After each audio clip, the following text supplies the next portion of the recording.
le Vietnam. Épisode 19, le roi Jean. Bonjour. La dernière fois, nous nous sommes exclusivement concentrés sur le volet militaire de l'action du général De Lattre en Indochine. Si on voit le verre à moitié plein, on peut dire qu'il a remporté 3 succès d'affilée face à l'armée populaire du Vietnam.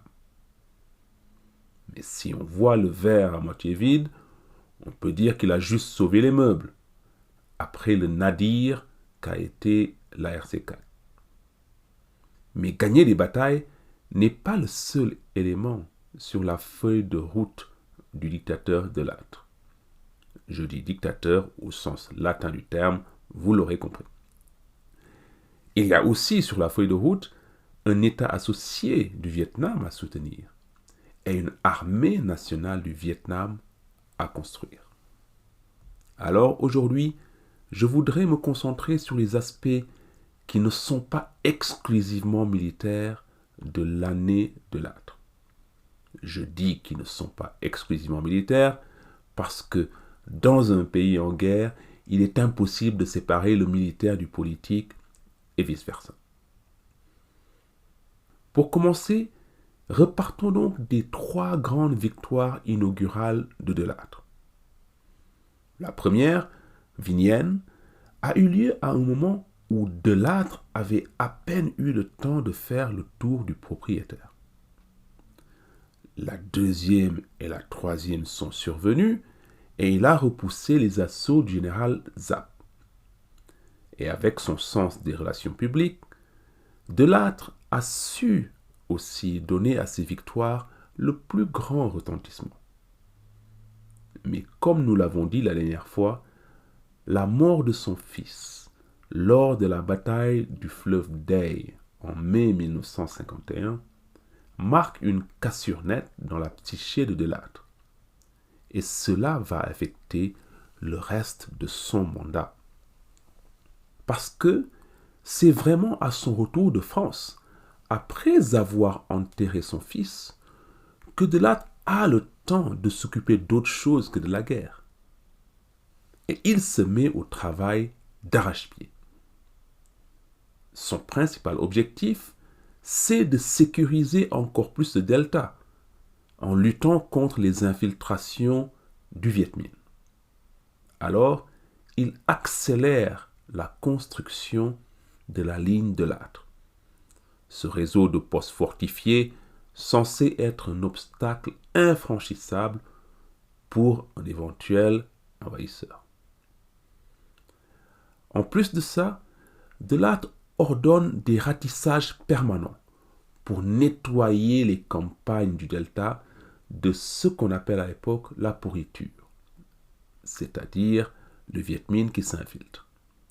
Et c'est très efficace. Beaucoup de bases Viet Minh sont détruites, mais le problème, c'est que ces succès sur le terrain ne sont pas pérennes. En l'absence, 1, d'effectifs militaires importants pour occuper tout le terrain, et 2, et surtout, en l'absence d'une administration civile capable de contrôler les zones ainsi pacifiées entre guillemets. Pour De Lattre, c'est la faute au gouvernement de Bảo Đại, dirigé à l'époque par Tran Van Hu. Le roi Jean exige donc le limogeage de certains ministres qu'il juge incapables. C'est une ingérence dans les affaires internes du Vietnam que même M. Hu, tout pro-français qu'il est, ne peut pas laisser passer. Et c'est là la première contradiction dans laquelle De Lattre se débat. De Lattre a beau proclamer partout que la France est en Indochine pour donner un coup de main au Vietnam indépendant. Mais dans les faits, le haut commissaire se comporte tout le temps en général. Il donne des ordres qu'il s'attend à voir exécutés. Et quand il se permet d'exiger un remaniement ministériel, il le fait dans le style autoritaire du roi Jean qui ne passe pas du tout aux yeux des nationalistes vietnamiens. Or, ces nationalistes qui sont dans le gouvernement de Bảo Đại n'ont aucun soutien populaire. Ils ont très peu de soutien, même de Bảo Đại, qui passe le premier semestre 1951 sur la Côte d'Azur, loin du guêpier vietnamien, laissant le gouvernement Hue se débrouiller.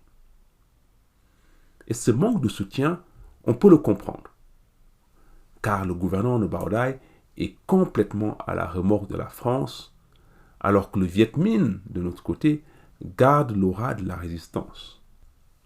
Par conséquent, de nombreux Vietnamiens se réfugient dans l'attentisme. Les communistes, c'est non, mais on ne doit pas non plus se faire tuer pour Bảo Đại. Mais pour De Lattre, ce manque de soutien de la population est incompréhensible.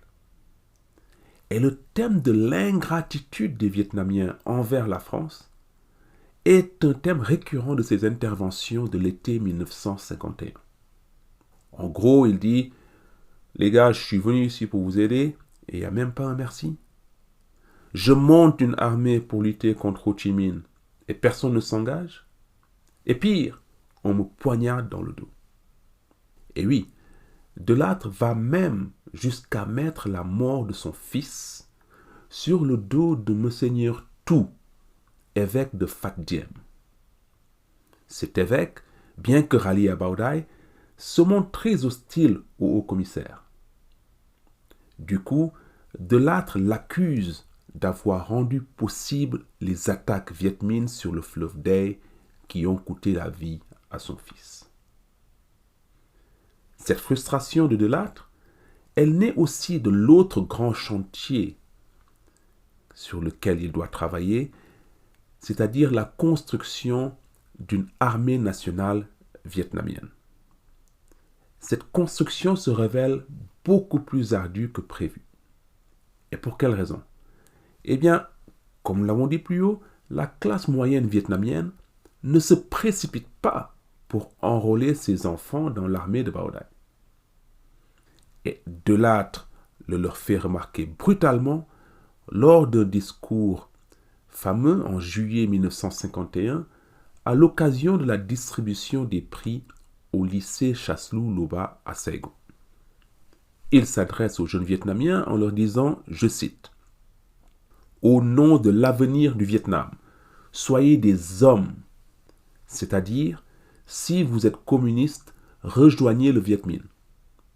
Il y a là-bas des individus qui se battent bien pour une cause mauvaise. Mais si vous êtes des patriotes, combattez pour votre patrie, car cette guerre, c'est la vôtre. » Fin de citation.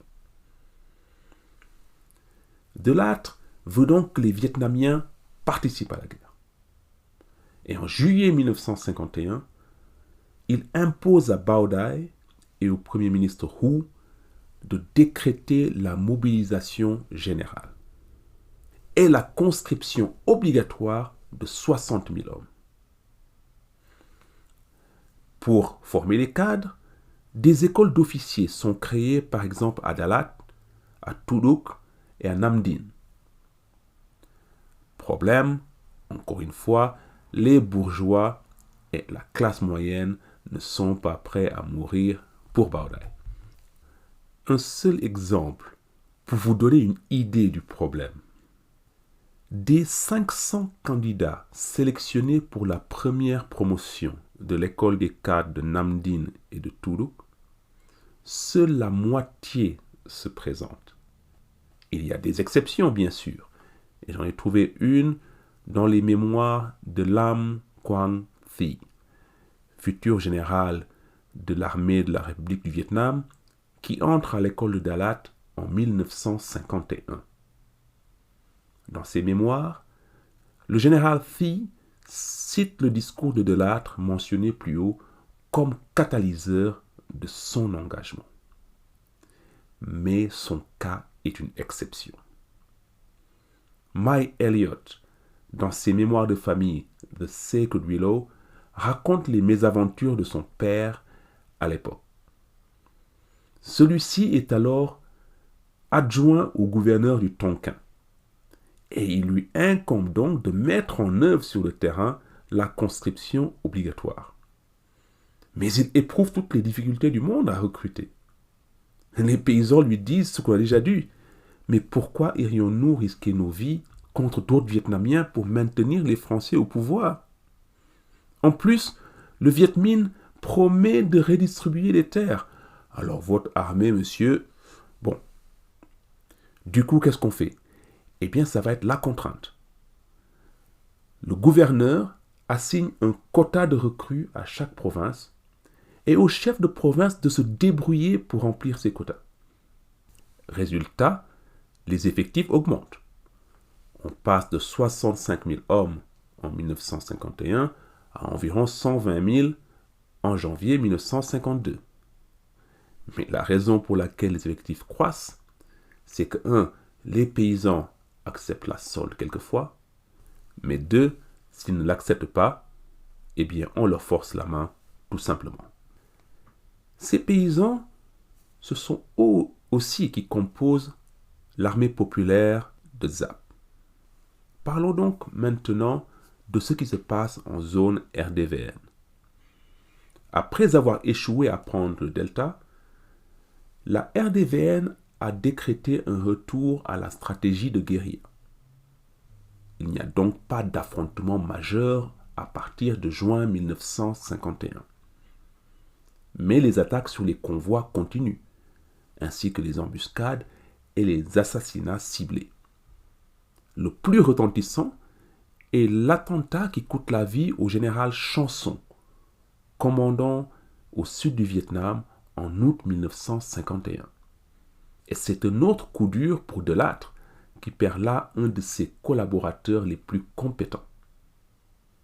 En effet, Chanson a eu raison de Nguyen Binh dans le sud et a amélioré la situation sécuritaire dans le delta du Mékong.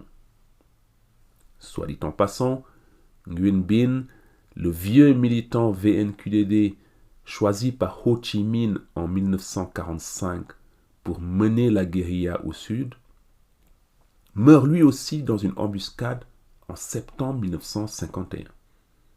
Il semble qu'il ait été piégé par ZAP dans le cadre d'une purge de l'armée populaire du Vietnam. Donc la situation au sud est à peu près sous contrôle pour Delattre. Dans le delta du fleuve Rouge, au nord, par contre, il règne une tension extrême pendant l'été et l'automne 1951. Ce qui se passe, c'est que la ligne de Delattre n'empêche pas les infiltrations Viet Minh. Les forces régionales Viet Minh sont comme un poisson dans l'eau dans la population. Alors malgré le béton, malgré les ratissages permanents, rien n'y fait. Elles passent. Et c'est toujours le même problème qui se pose à Delattre. Les militaires français chassent le Viet Minh d'une zone. Dès qu'ils lèvent le camp, le Viet Minh revient. Et il n'y a toujours pas d'administration vietnamienne pérenne pour collaborer avec des paysans qui, eux, sont ballottés des deux côtés et voudraient juste cultiver leurs champs en paix. Delattre n'arrive donc pas à trouver une solution à la quadrature du cercle vietnamien. Pourquoi? Parce que c'est d'abord un militaire. Pour lui, l'armée nationale du Vietnam, c'est d'abord un remède au manque d'effectifs du corps expéditionnaire français. L'idée, c'est que les Vietnamiens tiennent des positions statiques pour permettre aux groupes mobiles du corps expéditionnaire de gicler et d'aller traquer le Viet Minh.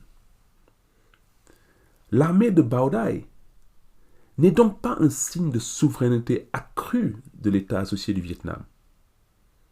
Cette souveraineté, Delattre la brandit pour demander aux Vietnamiens de se battre, mais il ne fait rien pour l'augmenter sur le terrain.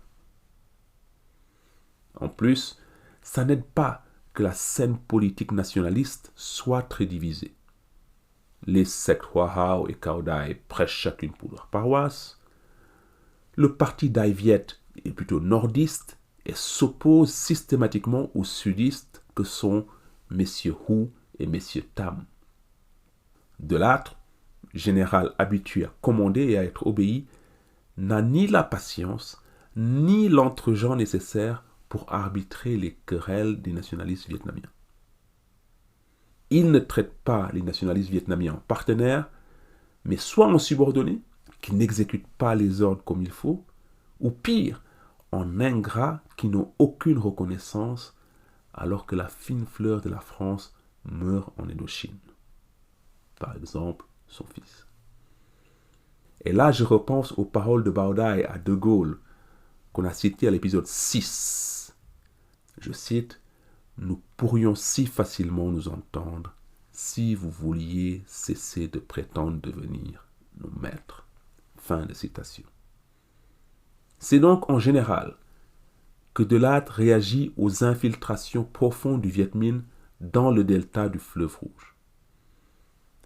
Comme la ligne Delattre est presque complètement construite, le général décide de passer à l'offensive hors du delta, en occupant Hoa Binh, dans la haute région à l'ouest de Hanoï.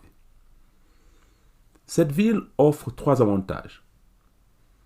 Premièrement, elle est facile d'accès de Hanoï par la route coloniale 6 et par la rivière Noire. Deuxièmement, Hoa Binh se trouve sur une voie d'approvisionnement cruciale pour l'armée populaire du Vietnam.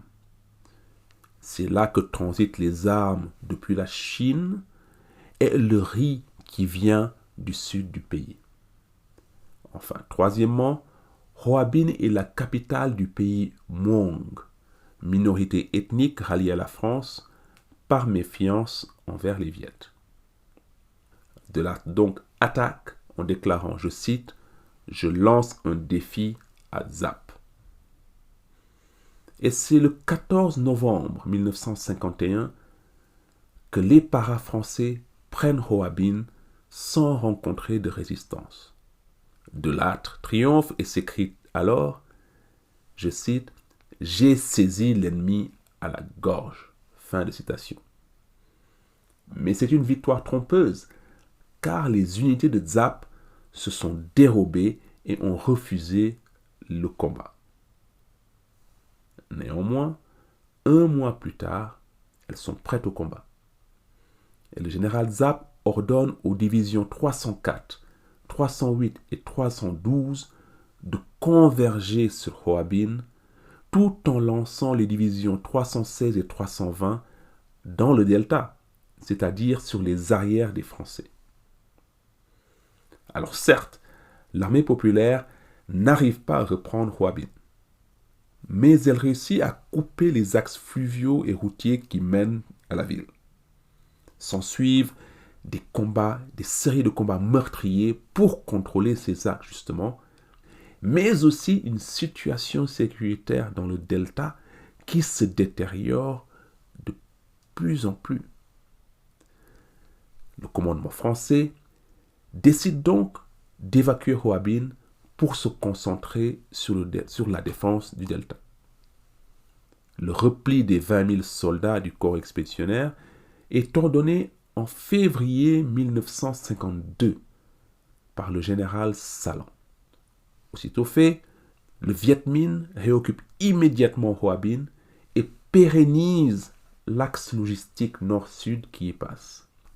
C'est le début de ce qui deviendra plus tard la piste Ho Chi Minh. Vous l'aurez peut-être remarqué, j'ai dit que la décision d'évacuer Hoa Binh est prise par le général Salan. Et oui, je dis bien Salan et non Delattre, car en février 1952, le général Delattre est déjà mort.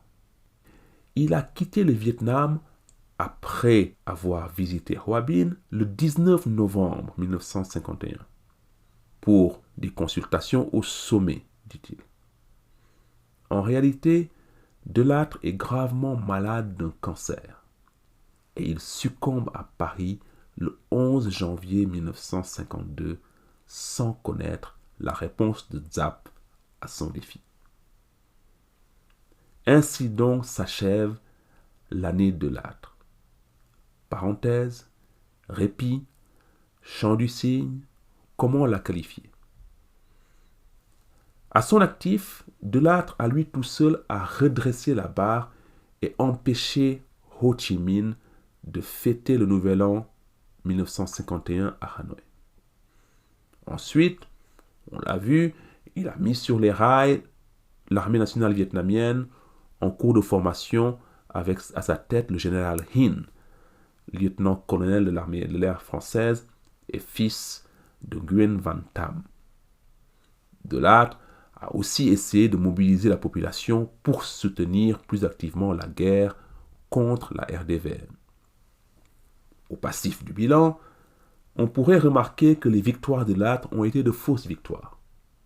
En effet, à son départ, la situation militaire sur le terrain est exactement la même qu'à son arrivée.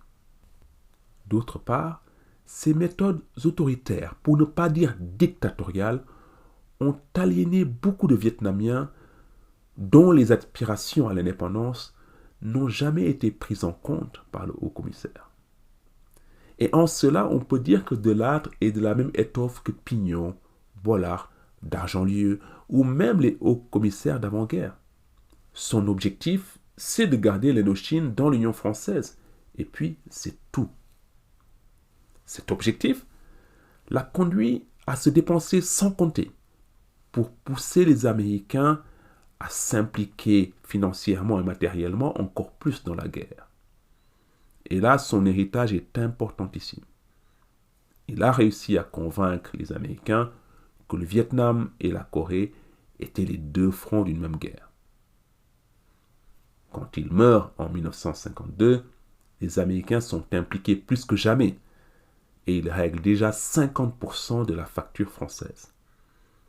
Mais cette aide ouvre la porte à une influence économique et politique qui sera de plus en plus difficile à repousser.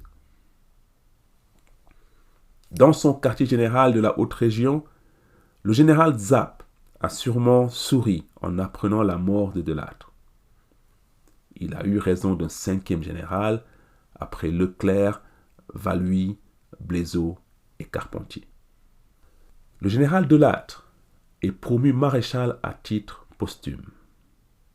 Et les images de sa veuve qui suit son cercueil après avoir enterré son fils 6 mois plus tôt marquent la France et la plongent dans une grande déprime.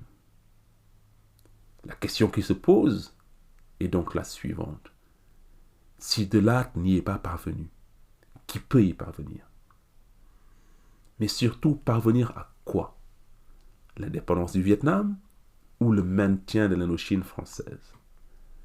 Eh bien, Delattre est mort à la tâche, car il raisonne principalement en militaire, alors que la question qui se pose en Indochine est éminemment politique. Or, la classe politique française veut garder l'Indochine, mais n'a pas les moyens de ses ambitions. D'où le quadripartisme, solution pour appâter les États-Unis, mais qui décrédibilise les nationalistes vietnamiens non communistes. En fait, à l'époque, seul Mendes France exprime clairement le problème. Et je vais conclure aujourd'hui avec un extrait de son intervention lors du débat parlementaire qui a suivi la défaite de Cao Bang. Je cite. « En vérité, il faut choisir entre deux solutions également difficiles, mais qui sont les seules vraiment qu'on puisse défendre à cette tribune sans mentir. La première consiste à réaliser nos objectifs en Indochine par le moyen de la force militaire. Si nous la choisissons, il nous faut, pour obtenir rapidement des succès militaires décisifs, 3 fois plus d'effectifs et 3 fois plus de crédits. Et il nous les faut très vite. L'autre solution consiste à rechercher un accord politique. Un accord évidemment avec ceux qui nous combattent. Un accord, cela signifie des concessions, de larges concessions, sans aucun doute plus importantes que celles qui auraient été suffisantes naguère. » Fin de citation. Vaste programme, dont nous reparlerons dans les prochains épisodes. D'ici là, encore merci de votre fidélité. Portez-vous bien et salut, hein. Ñëwaat naa jaake